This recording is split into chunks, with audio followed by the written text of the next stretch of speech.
श्रीमद् भगवत गीता अध्याय नंबर 4 के श्लोक नंबर 32 और 34 में निष्कर्ष है इसका कि अर्जुन, धार्मिक अनुष्ठानों की जानकारी विस्तार के साथ सच्चिदानंद घन ब्रह्म की वाणी में ब्रह्मणे मुखे, जिस सच्चिदानंद घन ब्रह्म ने जो वाणी अपने मुख कमल से स्वयं आकर बोली है, वो सच्चिदानंद घन ब्रह्म की वाणी है। उसके अंदर धार्मिक अनुष्ठानों की जानकारी विस्तार से कही गई है और उसको जानकर फिर तो सब पापों से मुक्त हो जाएगा। वो तत्व ज्ञान है, वो खुद बोलता है भगवान। यथार्थ ज्ञान को तत्व ज्ञान कहते हैं। और उस ज्ञान को चौथे जाएंगे 34वें श्लोक में कहा, उस ज्ञान को तू तत्वदर्शी संतों के पास जाकर समझ, उनको दंडोत प्रणाम करने से, कपट छोड़कर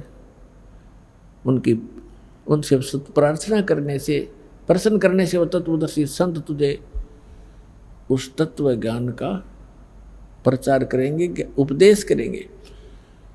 तो वो तत्व ज्ञान जो है खुद भगवान आकर बोलते हैं और उसके अंदर कंप्लीट स्पिरिचुअल नॉलेज, संपूर्ण अध्यात्म ज्ञान होता है। नहीं तो गीता ज्ञान दाता एक अध्याय और लिखवा देती है कि ये तत्व ज्ञान वहाँ पढ़ ले इसमें, लेकिन गीता और वेदों में, कुरान और पुराणों में, बाइबल में वो तत्व ज्ञान नहीं है। लेकिन जिस सत्र के वो शास्त्र हैं वो इनकम्प्लीट हैं, लेकिन गलत नहीं कह सकते। जैसे एक मैट्रिक का सिलेबस होता है, उसकी बुक्स होती हैं, तो वो बुक्स गलत नहीं होती, लेकिन वो बीए और एमए की नहीं होती, लेकिन उस 10वीं तक की पढ़ी हुई पढ़ाई आगे काम अवश्य आती है। तो इसी प्रकार हमारे सदग्रंथ जो हैं ये सभी अध्यात्म मार्ग को समझने में सहयोगी हैं, लेकिन यथार्थ ज्ञान परमात्मा ने स्वयं आकर दिया है, वो तत्व ज्ञान। तो यहाँ वही बता रहे हैं गरीबदास साहब जी, सेवक हो के उतरे इस पृथ्वी के माही, जीव उदाहरण जगत गुरु, बार बार बलिहारी जाऊं उस परम पिता पे। जीव उदाहरण जगत गुरु वही होता है जो पूरे विश्व को तत्व ज्ञान बतावे। जो अटपट करते हैं, शास्त्र ज्ञान कहते हैं, वो बेशक जगत गुरु लिखे रहें, वो नकली डुप्लीकेट जगत गुरु और सतगुरु हैं। तो यहाँ गरीबदास जी कहते हैं, जीव उद्धारने के लिए, हमारा जीवों का उद्धार करने के लिए वो जगत गुरु बन के आए थे परमात्मा 600 वर्ष पहले। और परमात्मा के कबीर साहिब के एक जुल्हा धानक, एक अछूत कहा करते उसको, और 64 लाख सिद्ध हो जाना बालकों का खेल नहीं है। आज से 550 पौने 600 वर्ष पहले इस भारतवर्ष में, भारत कहाँ तक था, पश्चिमी और पूर्वी पाकिस्तान, अफगानिस्तान, बलोचिस्तान, इराक और ईरान तक भारत था उसमें। और इसमें कितनी आबादी होगी, उसमें मुश्किल से 4 करोड़, और 4 करोड़ आबादी में से 64 लाख से सोना एक जुल्हे के हो सकते हैं। वो जुल्हा हो सकते हैं, वो समर्थ शक्ति थे, जुल्हा कर्म से थे, लेकिन वो परमात्मा थे। और कर्म इसलिए कर रहे थे कि भाई मेरे से निर्धन कोई नहीं, और परमात्मा पाने के लिए सत भक्ति हो, चाहे गरीब हो चाहे अमीर हो। क्योंकि उन्होंने राजाओं को भी दीक्षा दी और सेठों को भी, साहूकारों को भी दीक्षा दी, लेकिन उनको सच्चाई से परिचित कराया कि मोक्ष पाने के लिए ये बकवाद संसारिक छोड़नी पड़ेगी, तभी मुक्त होगी। तो इसलिए यहाँ गरीबदास जी कहते हैं कि वो दास बन कर उतरे। जैसे रामानंद जी को परमात्मा सचखंड लेकर गए, सतलोक शाश्वत स्थान पर, स्वामी रामानंद जी को फिर वापस छोड़ा। तब कहा था, दोहू ठोर है एक तू भया एक से दो, दोहू ठोर है एक तू, ऊपर भी आप ही हो, नीचे भी आप ही हो, और गरीबदास हम कारणे तुम आए हो। जो गरीबदास जी ने अपनी वाणी में लिखा है, गरीबदास जी की इसलिए नाम लिया जाता है, जैसे तुलसीदास जी की उन चौपाइयों में उनका नाम तुलसीदास होता है, लेकिन महिमा श्री राम की ही होती है। तो गरीबदास जी चित्रण कर रहे हैं, और रामानंद जी ने जो देखा, जो बोला, जो सोचा, बोलत रामानंद जी सुनो कबीर करतारे, गरीबदास सब रूप के तुम ही सृजनहारे। तो यहाँ क्या बता रहे हैं, जो प्रसंग चल रहा है, काशीपुरी कष्ट किया उतरे अदर अदारे, उतरे अवतरित हुए किसी माँ के जन्म कबीर परमेश्वर जी ने नहीं लिया। मोमिन को मुजरा हुआ जंगल में दीदारे, कोट किरण शशि भान सुध, आसन अधर विमान और परसत पूर्ण ब्रह्म को, ये शीतल पिंड और प्राण। गोद लिया मुख चूम कर हेम रूप झलकनते, जगर मगर काया करे जैसे दमके पद्म अनंत। काशी उमटी गुल भया उस मोमिन का घर घेरे, कोई कहे ब्रह्मा विष्णु है, कोई कहे इंद्र कुबेर, कोई कहे वरुण धर्मराय है, कोई कहते ईसे, 16 कला सुभान गति, कोई कहे जगदीश। भक्ति मुक्ति ले उतरे वो मिटन तीनों ताप, मोमन का डेरा लिया फिर कहे कबीरा बाप। दूध न पीवन अन्न भखे है, ना पालने झूलंत, अधर अमान ध्यान में कमल कला फूलंत। कोई कहे ये छल ईश्वर नहीं, कोई किन्नर कहलाए, कोई कहे ये गण ईश का जो जो मात्र सावे। अब जो भी आके देखे कोई अपनी अपनी सोच से लड़के की महिमा बता रहा है। कोई कहे ये वरुण है जल का देवता, और कोई कहे ये तो इतना, इसके चेहरे से ऐसी झलक ऐसी रौनक है कि ये तो ऐसा लगता है कि यहाँ का कोई धर्मराज प्रकट हो गया। अब जिसकी जितनी आत्मा निर्मल थी भगवान उसा ही दिखा था उसे। कोई कहे ये, कोई कहत ये ईश, ये तो भगवान है, और 16 कला सुभान गति, कोई कहे जगदीश। फिर कहते हैं कोई कहे छल ईश्वर नहीं, कि ईश्वर नहीं है, ये कोई देव है, कोई गण है, कोई किन्नर है, और कोई कहे गण ईश का जो जो मात रिसाए। खलक मुल्क देखण गया ये राजा प्रजा रीत, राजा भी प्रजा भी देखण आए उस परम पिता के छोटे से बच्चे को, इतना सुंदर थे।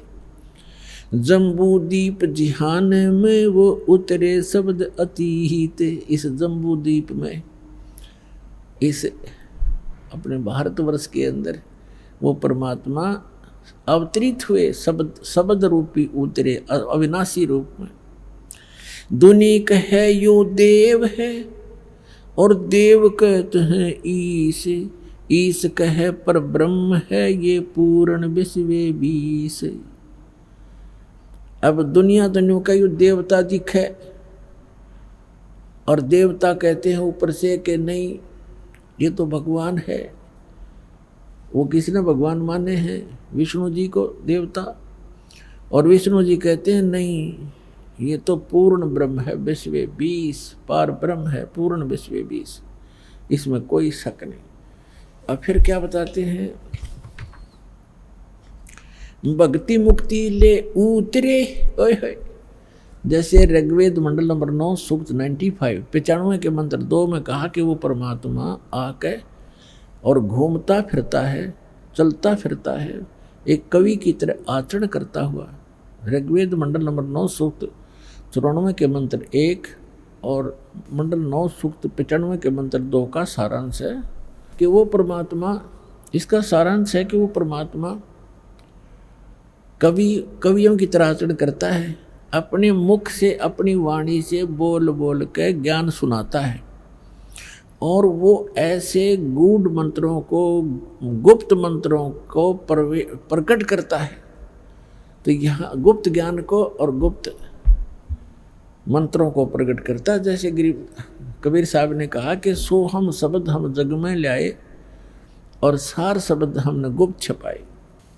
तो सोहम शब्द आप जी को किसी भी वेद, गीता और पुराणों में नहीं मिलेगा।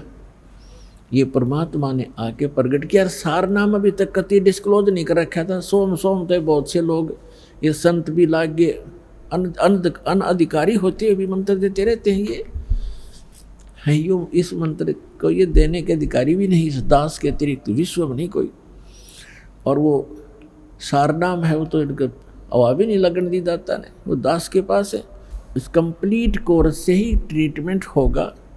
तो क्या बताया है, भक्ति मुक्ति ले उतरे, लेकर अवतरित हुए। भक्ति मुक्ति ले उतरे ये मिटन तीनों ताप, मोमन के डेरा लिया ये कहे कबीरा बाप। एक मुसलमान के मोमिन मुसलमान के घर, दुल्हे के घर वहाँ रहने लगे और उसको बाप पिताजी कहते हैं, बाबा पापा कहते हैं। दुल्हे नीरू को कहते पिता कहते हैं। दूध न पीवे न अन्न बखे, नहीं पलने झूलनते, अधर अमान ध्यान में वो कमल कला फूलनते। अब गरीबदास जी कहते हैं ना दूध पीवे ना अन्न खावे, लेकिन और स्वस्थ ऐसे हैं जैसे कमल का फूल होता है। कमल कला फूलनते, कमल का फूल की एक ऐसी परमात्मा ने उसमें शक्ति दी है, ऐसा गुण दिया है कि कमल का फूल किसी सरोवर में हो और वहाँ कितनी स्पीड से पानी प्रवेश हो जा और वो साथ की साथ बढ़ता चला जाता है। चाहे कितना बढ़ जा, कितना ऊंचा, वो साथ बढ़ता चला जाएगा, उसको ऊपर ऊपर पहुंच रहेगा ऊपरली सतह पर। तो परमात्मा कहते हैं कि गरीबदास जी कहते हैं परमात्मा ना दूध पीवे ना अन्न खावे और फिर भी स्वस्थ ऐसे न फूल रहा शरीर, जैसे स्वस्थ हो जैसे बच्चा प्रतिदिन किलो दूध पीता हो, 1 किलोग्राम, इतना स्वस्थ शरीर। अब जब नीमा ने देखा कि नीरू ने भी देखा कि ये बालक कुछ खा रहा नहीं, पी रहा नहीं, 1 दिन बीता, 2 दिन बीते, 4 दिन बीते, 10 दिन, 20 दिन और 25वें दिन कति चिंतित हो गए वो। और नीमा ने तो यहाँ तक ठान ली कि हे भगवान शिव, या तो आपने देना नहीं था और परमात्मा दे दिया तो ले रहे हो। अब मैं जीऊँ नहीं, इस बच्चे के साथ मरूंगी, अब मैं जी नहीं सकती, इसमें मेरा इतना मोह बन गया, इतनी ममता बन गई है। ये फाइनल फैसला कर लिया था। और अंतर्यामी सामने बालक रूप में लेटे हुए थे, उनको पता था कि आज यह बुढ़िया पक्की मरेगी। मैं तो मरूं नहीं, क्यों ये कह रही है कि बालक मरेगा तो मैं भी मरूंगी, पर यह चिंता में मर लेगी। मैं तो मरूं नहीं, पर यह अवश्य मर जाएगी। इसलिए परमात्मा ने कहते करे करावे साइया, मन में लहर उठा, दादू सिरदर जीव के वो आप बगल हो जाए। अब परमात्मा ने रिमोट दबाया, भगवान शंकर का शिवमंडल शिवपुरी में बैठे अपने लोक में, एकदम कसक हुई कि मुझे किसने पुकारा है। बेशक वो मुसलमान बन गए थे, लेकिन अपनी आराधना और अपनी अर्जी भगवान शंकर को ही लगाया करते थे।